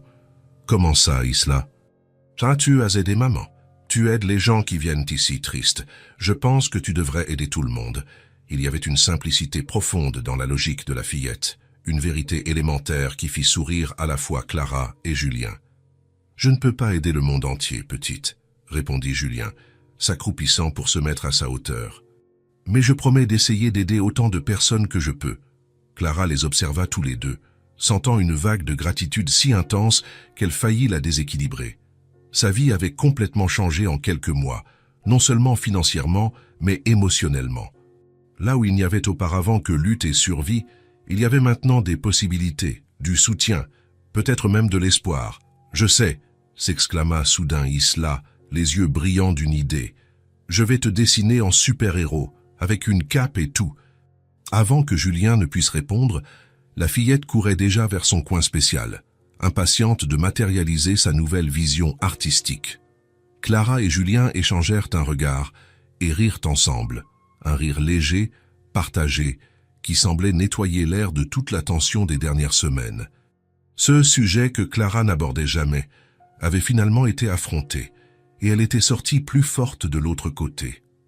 Le soleil de l'après-midi entrait par les fenêtres du bureau, créant des motifs dorés sur le sol. Dans son coin, Isla gribouillait déjà concentrée, levant occasionnellement les yeux pour étudier Julien, capturant des détails pour son portrait de super avocat. Clara rangea les documents dans son sac, sentant que, pour la première fois depuis de nombreuses années, l'avenir N n'était pas seulement quelque chose à craindre, mais quelque chose à construire. C était un mardi matin comme les autres au bureau. L'automne commençait à se manifester, avec des feuilles dorées dansant occasionnellement par la fenêtre, portées par une brise plus fraîche. Clara organisait quelques dossiers dans l'archive, rangeant des affaires récemment conclues, y compris celle de la pension d'Isla, maintenant dûment documentée et gardée, non seulement sur papier, mais dans la sécurité qu'elle procurait. 3 mois s'étaient écoulés depuis l'audience. Les dépôts de pension arrivaient ponctuellement. Une stabilité financière que Clara n'aurait jamais imaginé avoir. Ajouté à son salaire de secrétaire, que Julien avait augmenté après qu'elle ait terminé le premier module de la formation d'assistante juridique, il permettait une vie différente, non de luxe, mais de sécurité. L'arôme de café fraîchement moulu remplissait le bureau. Clara avait préparé 2 tasses, comme elle le faisait tous les matins. Une pour elle, avec du lait et un peu de sucre, et une autre pour Julien, pur et fort. Des gestes simples qui étaient devenus partie d'une routine agréable, quelque chose qu'elle appréciait plus qu'elle ne pouvait l'exprimer. Elle prit la tasse destinée à Julien et se dirigea vers son bureau, frappant doucement à la porte entr'ouverte. Il était concentré sur des documents, son front légèrement plissé, en lisant un contrat complexe. « Votre café », annonça Clara, entrant après qu'il ait hoché la tête. « Juste à temps. » Julien sourit, repoussant les papiers. « Comment savez-vous toujours quand j'ai besoin de caféine ?»« Des années d'observation du comportement humain, » plaisanta-t-elle, posant la tasse sur le bureau. Était quelque chose de nouveau, cette facilité pour les petites plaisanteries. La Clara d'il y a 8 mois, tendue et toujours sur la défensive, semblait être une personne complètement différente maintenant. Au lieu de partir immédiatement comme elle le ferait normalement, elle resta debout près du bureau. Il y avait une lueur différente dans ses yeux, une détermination calme que Julien remarqua rapidement. « Il s'est passé quelque chose ?» demanda-t-il, se redressant sur sa chaise. Clara hocha la tête, un petit sourire au coin des lèvres. « J'ai pris une décision importante hier soir. » Julien lui fit signe de s'asseoir, lui accordant toute son attention. Clara s'installa sur la chaise en face du bureau, ses mains reposant tranquillement sur ses genoux, un autre signe de la confiance qui avait grandi en elle. Avec ce travail fixe, commença-t-elle, et il y avait une fierté contenue dans sa voix. Je vais mettre Isla à elle école, avec goûter, uniforme et tout ce qu'il faut. Les mots étaient simples, mais portèrent le poids d'une énorme conquête. Ce n'était pas seulement une question d'éducation formelle, c'était une question de normalité, d'offrir à sa fille les mêmes opportunités que les autres enfants, de laisser derrière elle la vie de privation. Julien sourit largement, ses yeux reflétant une satisfaction sincère. « Elle va adorer, » répondit-il, se penchant en arrière sur sa chaise. « Elle est intelligente. » Quelque chose dans ces mots, la reconnaissance du potentiel d'Isla, la foi dans les capacités de la fillette, toucha profondément Clara. Si souvent, lorsqu'elle luttait seule, elle avait craint que les difficultés ne limitent les chances futures de sa fille. Entendre quelqu'un affirmer ce qu'elle avait toujours su, que Isla était brillante, capable, spéciale, était comme une confirmation qu'elles étaient sur la bonne voie. « Merci », dit-elle, avec un regard calme qui contenait plus de émotion que toute expression exagérée n'aurait pu transmettre, pour la stabilité, pour elle écoute, pour la chance. C'était la première fois que Clara le remerciait de manière aussi directe, aussi complète.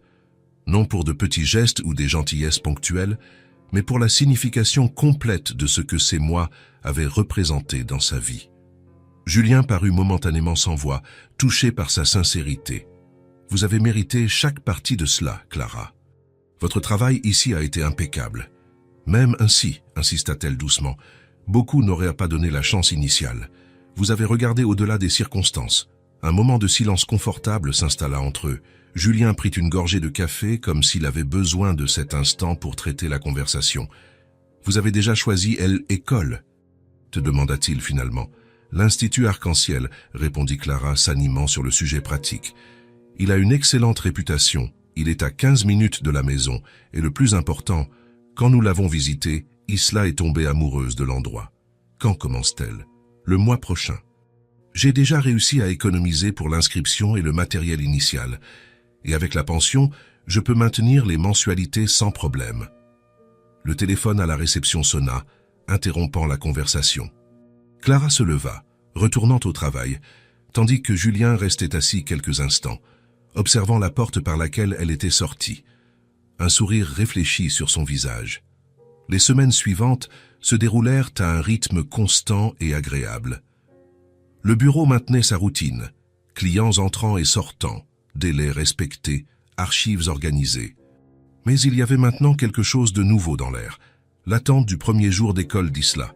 Clara et la fillette passèrent un samedi entier à acheter le matériel scolaire. Nouveaux cahiers, crayons de couleur, feutres, sacs à dos, trousses, et l'article le plus important de tous, la boîte à goûter. Isla en choisit une violette, décorée d'étoiles argentées, qui rappelait le cahier spécial que Julien lui avait donné des mois auparavant. L'uniforme, chemise blanche avec le logo de L-École, jupe bleu marine, chaussettes blanches et chaussures noires, fut acheté avec le même soin. Clara passa la nuit précédant le premier jour d'école à repasser chaque pièce méticuleusement, tandis qu'Isla, trop excitée pour dormir, restait à ses côtés posant des questions interminables sur ce que serait L-École. Le matin du grand jour, Clara se réveilla avant même que le réveil ne sonne. Elle prépara un petit déjeuner spécial, crêpes au miel, le favori d'Isla, et prépara la boîte à goûter avec un sandwich au fromage, une pomme coupée en tranches, des biscuits faits maison et une petite barre de chocolat comme surprise spéciale. « Maman, et si les autres enfants ne m'aiment pas ?» demanda Isla pendant que Clara ajustait le ruban dans ses cheveux. « Impossible de ne pas t'aimer, ma chérie. » Clara sourit, ajustant le col de la chemise blanche. « Sois juste toi-même, comme tu l'es ici au bureau. Tu te souviens comment tu as conquis oncle Jus dès le premier jour ?» Isla sourit, rassurée. « Je vais dessiner pour eux aussi. Excellente idée. » À la porte de l'école, Clara s'agenouilla pour se mettre à la hauteur de sa fille, ajustant une dernière fois le sac à dos sur ses petites épaules.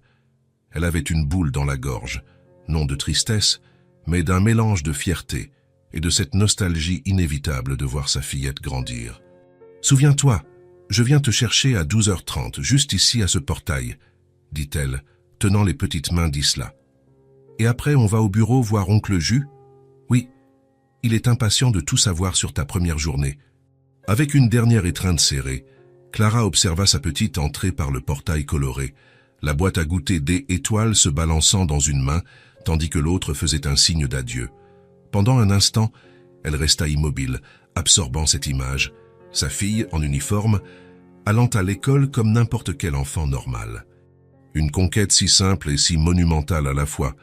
La routine s'établit rapidement.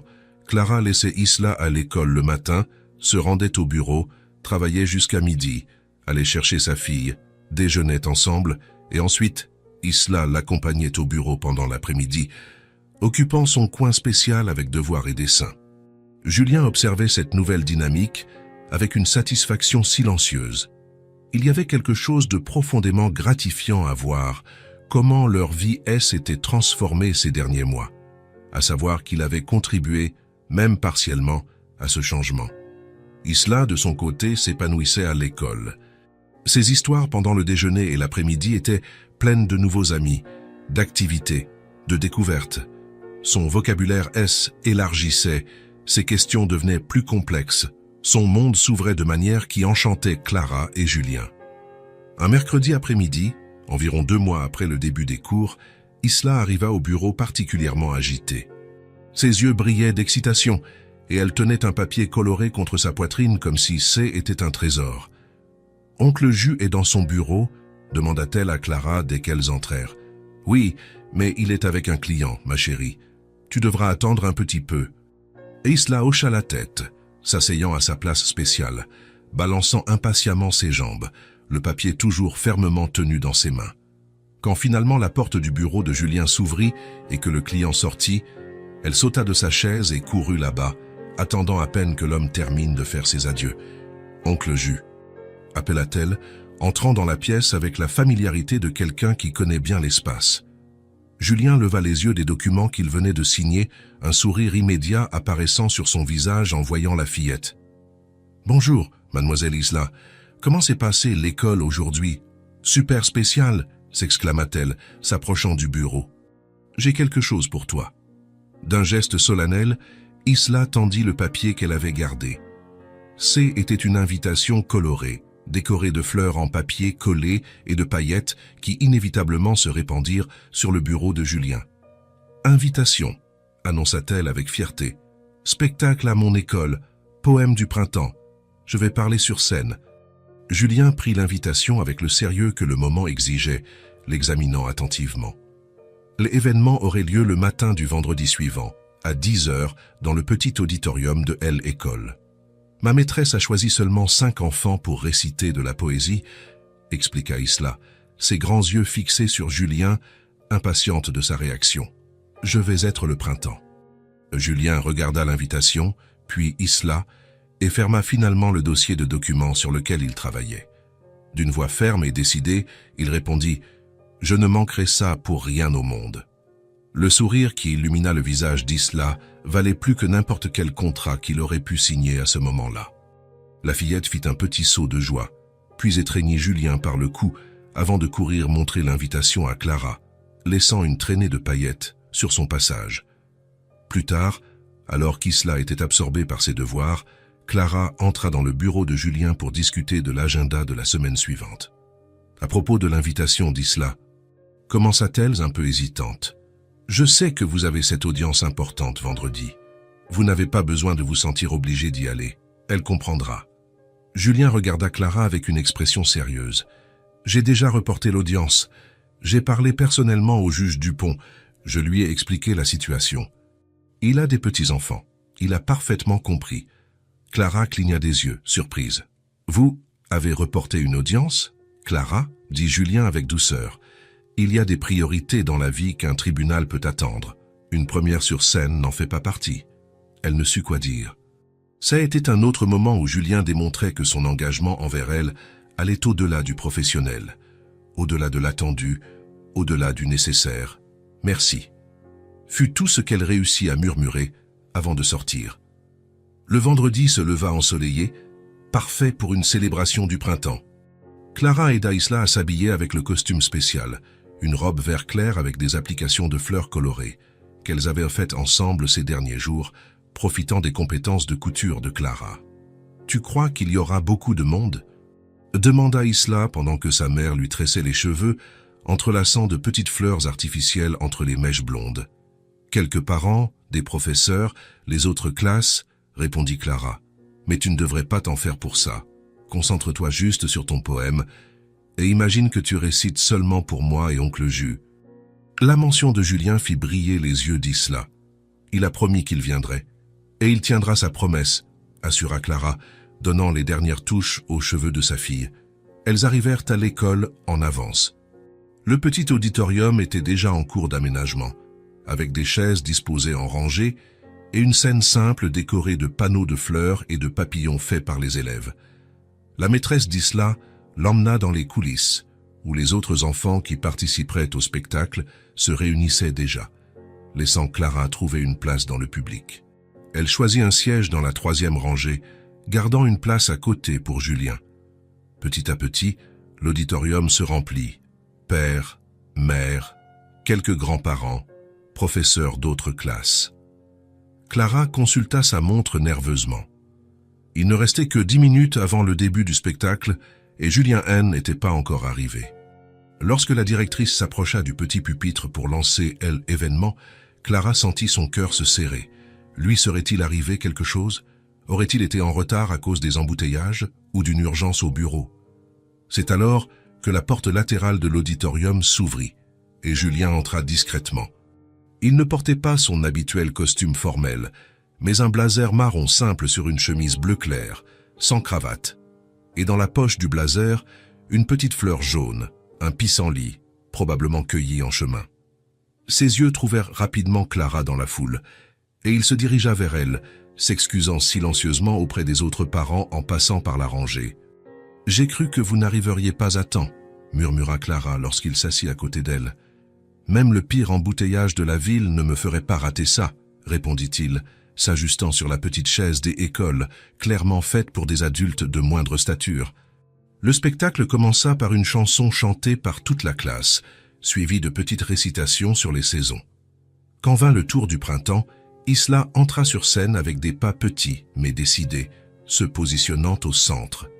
Pendant un instant, elle sembla paralysée en voyant le public, ses yeux balayant anxieusement les visages. Puis elle trouva Clara et Julien dans la 3e rangée. Un sourire soulagé illumina son visage et elle prit une profonde inspiration avant de commencer à réciter. Sa petite voix, mais claire, résonnant dans l'auditorium. Le printemps est arrivé, apportant fleurs et couleurs. Le soleil brille plus fort, le monde se remplit d'amour. Sa récitation était parfaite, sans hésitation, accompagnée de petits gestes répétés.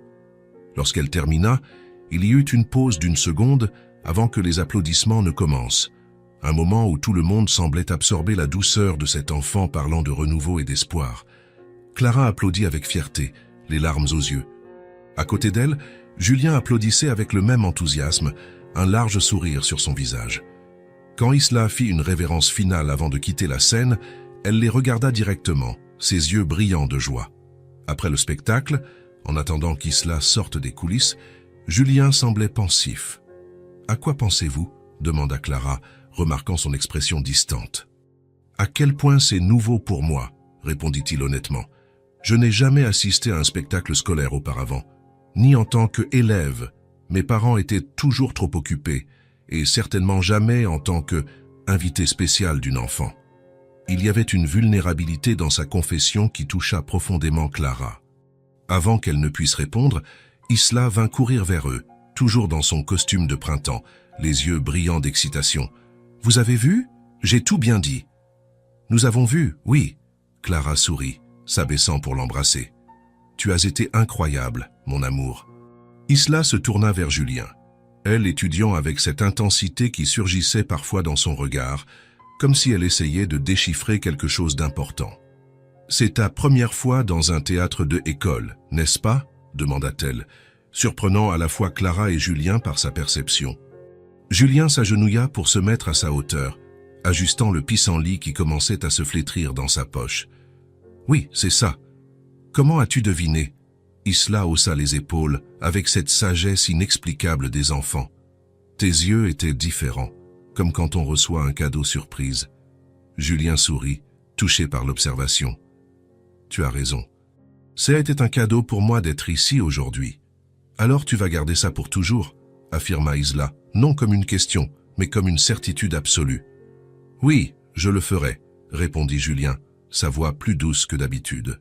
« Je le promets. » Clara observa l'échange entre les deux, sentant une boule dans la gorge. Il y avait quelque chose de profondément émouvant dans la manière dont cette petite présentation scolaire S était transformée en un moment si significatif. En quittant l'école, Isla entre eux, tenant une main de chacun, leurs voix se mêlant dans une conversation animée sur le spectacle, Clara pensa à quel point la vie pouvait changer en si peu de temps. Il y a 1 an, elle marchait des kilomètres avec Isla dans les bras pour économiser l'argent du transport. Maintenant, sa fille récitait des poèmes sur scène à l'école, portant une robe qu'elle avait elle-même faite, ayant dans le public non seulement sa mère, mais quelqu'un qui avait choisi d'être là, qui avait reporté des engagements importants pour assister à ce petit moment. Et Julien marchait à leur côté, la fleur flétrie toujours dans sa poche, le visage illuminé par les histoires animées d'Isla, gardant chaque détail, chaque sensation, chaque émotion. Parce que maintenant, il avait quelque chose à garder. Un souvenir non seulement d'une affaire réussie ou d'une victoire au tribunal, mais d'une connexion humaine sincère. Un souvenir non de documents et d'audience, mais d'une fillette de 4 ans dans une robe verte, récitant un poème sur l'espoir et le renouveau. La routine avec la boîte à goûter avait apporté bien plus qu'une simple stabilité financière ou une éducation formelle. Elle avait apporté de nouvelles significations, de nouvelles possibilités, de nouvelles façons de voir le monde. Pour eux tous, si cette histoire vous a touché le cœur, abonnez-vous à la chaîne et activez la cloche de notification pour ne pas manquer les prochaines. Laissez un j'aime, car cela aide à recommander cette histoire à davantage de personnes. À la prochaine histoire.